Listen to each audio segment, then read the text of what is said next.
Hola amigos y amigas, les habla Carlos Mario Rojas. En este día estaremos hablando de la percepción. Y en este tema tenemos que hablar de 4 puntos que son fundamentales a la hora de explicarlo de una mejor manera. En primer lugar, hablaremos de la transducción. Como segundo, estaremos hablando del procesamiento subcortical. En tercer lugar, tenemos a la corteza cerebral y el procesamiento cerebral. Y por último, estaremos hablando un poco de los tipos de agnosias. Para esta presentación les hablará Angélica María Acero Duque, Liz Caterine Ruiz Vega, Juliet Natalia Martínez Herrera y quien les habla, Carlos Mario Rojas. Ahora bien, antes de dar a conocer cualquier enunciado, es importante describir qué es la neuropsicología. Esta funciona como una ciencia que se ocupa de la evaluación y el estudio en general de la expresión comportamental con una disfunción cerebral. Esto basándose en estudios realizados por Broca y Wernicke, donde pues ellos se basaron en un análisis de trastornos del lenguaje expresivo y receptivo y pudieron diagnosticar la localización de una lesión cerebral. Entonces, he aquí la importancia de reconocer la relación que existe entre el comportamiento y la disfunción cerebral.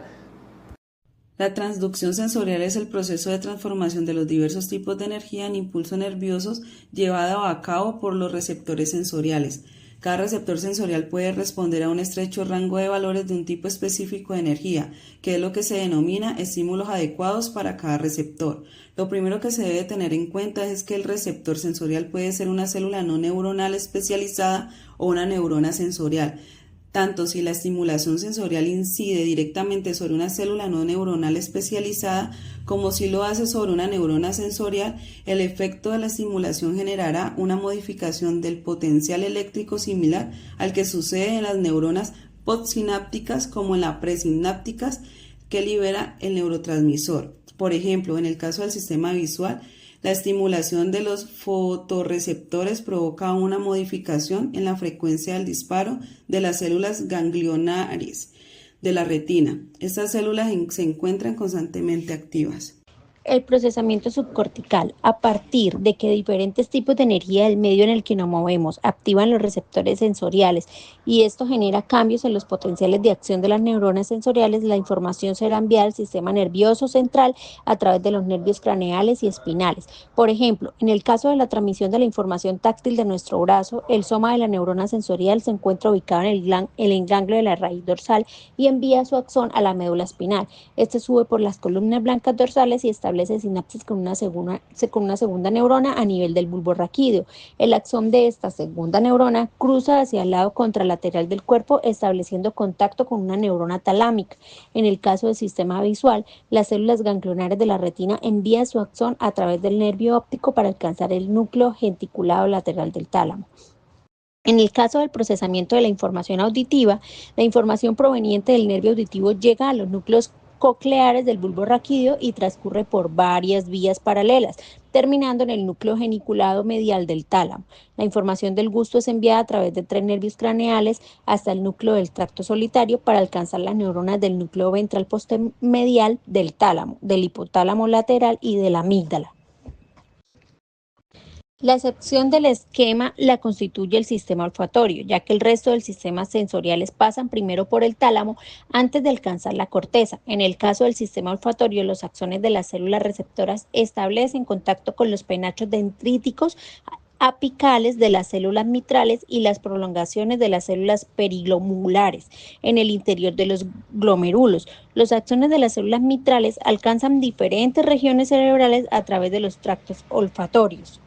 Los axones de las células mitrales alcanzan diferentes regiones cerebrales a través de los tractos olfatorios. Algunos de estos axones cruzan hacia el lado contralateral del cuerpo, terminando en el bulbo olfatorio contralateral, mientras que otros terminan en diferentes regiones del prosencéfalo del mismo lado del cuerpo. Los axones del tracto olfatorio proyectan directamente a la corteza piriforme, a la corteza entorrinal y a la amígdala. De la corteza piriforme se envía la información al hipotálamo y a la corteza orbitofrontal de la corteza pirirrinal, al hipocampo y a la amígdala al hipotálamo. El tálamo no es una simple estación de relevo de la información sensorial, en tanto que participa activamente en su procesamiento. Corteza cerebral. En el cerebro, la sustancia gris se distribuye, como sabemos, de dos formas generales: en la corteza cerebral, ubicada en la superficie del cerebro, y en los ganglios o núcleos basales profundamente situados en la sustancia blanca. Podemos dividir fisiológicamente las estructuras mencionadas en tres cerebros funcionales y anatómicamente delimitados. Cabe desde ya la aclaración de que no se conoce aún muchas de las funciones y particularmente las relaciones de estas con estructuras anatómicas cerebrales. Características de la corteza cerebral. La corteza cerebral es una lámina plegada, lo que aumenta su tamaño, alcanza algo más de 2,6 milímetros de superficie, de la que un tercio es superficial y a 2 tercios restantes se hallan en el interior de surcos y fisuras. En cuanto a su espesor, este promedia 2,6 milímetros, alcanzando su máximo en la corteza premotora, lóbulo frontal, con unos 4,5 milímetros. El espesor es mayor en la superficie que en la profundidad de los pliegues. Actualización en neuropsicología clínica: 27 superficies de la pía: capa molecular, lámina granular externa, lámina piramidal externa, lámina granular interna, lámina piramidal interna y lámina multiforme materia blanca. Tinconcil de Golgi, Tinconcil de Stan, Tinconcil de Welker.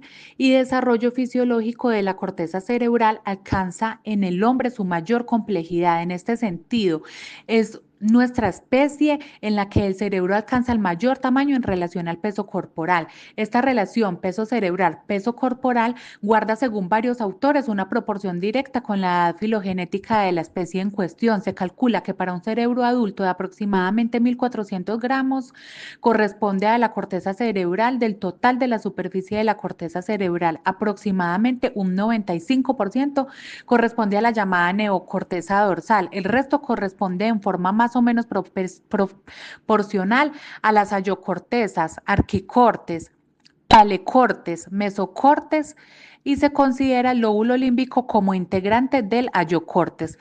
Toda la información que recibimos en la superficie de nuestro cuerpo es enviada a través de diferentes conexiones a la corteza cerebral. Este tipo de organización implica que la corteza se organiza a semejanza del cuerpo. Ello conlleva que regiones que suelen trabajar de forma conjunta se encuentren en una ubicación más cercana del cerebro, de forma que la información no tiene que recorrer distintas amplias. Así como se ha mencionado anteriormente, en primer lugar encontraremos la corteza sensorial primaria. Esta se organiza de forma modular y básicamente se encarga del procesamiento de la información sensorial que llega de diferentes partes de nuestro cuerpo. A continuación, hablando de la reorganización cortical, nos encontramos con algo, y es que las regiones que presentan mayor cantidad de discriminación sensorial son aquellas que en términos generales envían mayor cantidad de información que aquellas de baja resolución. Ahora bien, hay que tener en cuenta el uso y la experiencia, porque esto puede variar el tamaño de la representación cortical.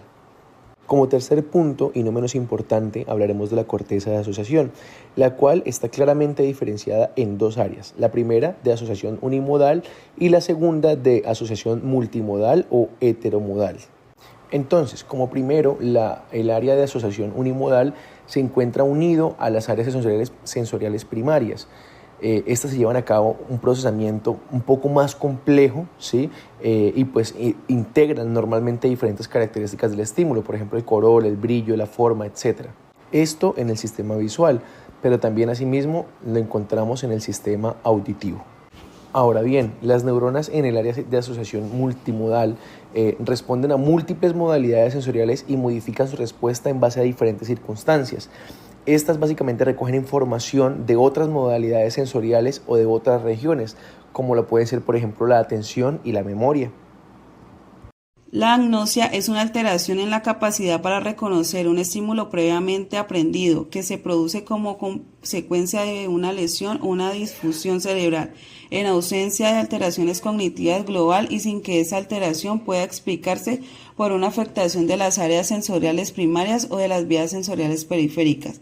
La agnosia no se limita exclusivamente a la información visual, aunque las agnosias visuales son las más comunes y las más conocidas. Una agnosia puede producirse también en relación con el resto de canales sensoriales humanos. De este modo tenemos agnosias auditivas, agnosias táctiles, agnosias olfativas y gustativas. La agnosia implica una alteración en el reconocimiento a través de un determinado canal sensorial, pero no de los otros. Los tipos de agnosías. Agnosia visual. La información visual llega desde la retina pasando por los cuerpos geniculados del tálamo hasta el área visual primaria en el lóbulo occipital. Cada ojo proyecta la información a una capa magnocelular y a una o dos capas parvocelulares, y esta división de capas se mantiene en el área visual primaria y en otras áreas más complejas, como el área B4 relacionada con el color o el área MT relacionada con el movimiento. El procesamiento de la información visual, una vez ha llegado al área visual primaria, se realiza por separado para cada uno de los componentes de la imagen, tales como la forma, el color, el tamaño. Las agnosías visuales pueden ser agnosia visual para los objetos, la prosopagnosia, agnosia para los colores. Agnosia auditiva. La agnosia auditiva consiste en una alteración del reconocimiento de los sonidos que se producen como consecuencia de una lesión o disfunción cerebral en ausencia de una alteración en las vías auditivas primarias, es decir, con una capacidad intacta para la audición. La agnosia auditiva debe diferenciarse de la sordera cortical, en la que el paciente pierde la audición como consecuencia de una lesión que afecta las áreas auditivas primarias en el córtex temporal. En este caso, los pacientes se muestran sordos cuando realizan una audiometría. Puede ser sordera pura de palabras, agnosia auditiva para sonidos o amusia. En ese tercer tipo de agnosias encontramos las somestesias y las somotognosias, y en este campo encontraremos específicamente la agnosia táctil. Básicamente, esta consiste en una alteración en la capacidad para reconocer estímulos táctiles que se produce en ausencia de una lesión en las áreas somatosensoriales primarias. Aquí específicamente encontraremos tres tipos de agnosia. La primera, la ailognosia, la segunda, la amorfognosia, y la tercera, la asimbolia táctil. Agnosia olfativa. En la base del lóbulo frontal, en la fosa anterior, se encuentra el bulbo olfatorio, una estructura que recibe las proyecciones sensoriales a través del tracto olfatorio y las envía al córtex frontal y temporal, al tálamo y al hipotálamo. Las lesiones ubicadas en esta zona de la corteza frontal puede producir una anosmia, es decir, una alteración en la capacidad para oler, para también pueden producir una alteración en la capacidad para el reconocimiento de olores y de los sabores. La agnosia espacial es la incapacidad de analizar y utilizar los datos espaciales, tales como distancia, dirección, etc. La somatognosia es el trastorno en la percepción del propio cuerpo unilateral o bilateral. Agnosia para las enfermedades. Anosognosia, falta de conciencia de los déficits sensitivos, motores y cognitivos o lingüísticos que se producen como consecuencia del daño cerebral o en sujetos con diversas patologías psiquiátricas o con demencia. Asomotognosia, trastorno del esquema corporal consistente en la negación de una parte del cuerpo correspondiente a la zona hemipléjica, siendo característica de enfermos con síndrome de heminegligencia.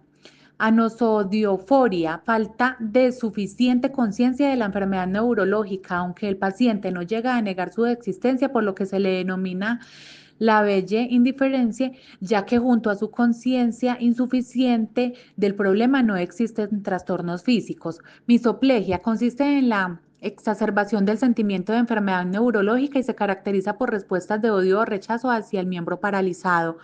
Somotoparafrenia es una percepción distorsionada de la enfermedad neurológica que se caracteriza por la atribución del miembro lesionado a otra persona. Analgognosia es la incapacidad para la comprensión del dolor, a pesar de que no exista hipoanestesia frente a los estímulos.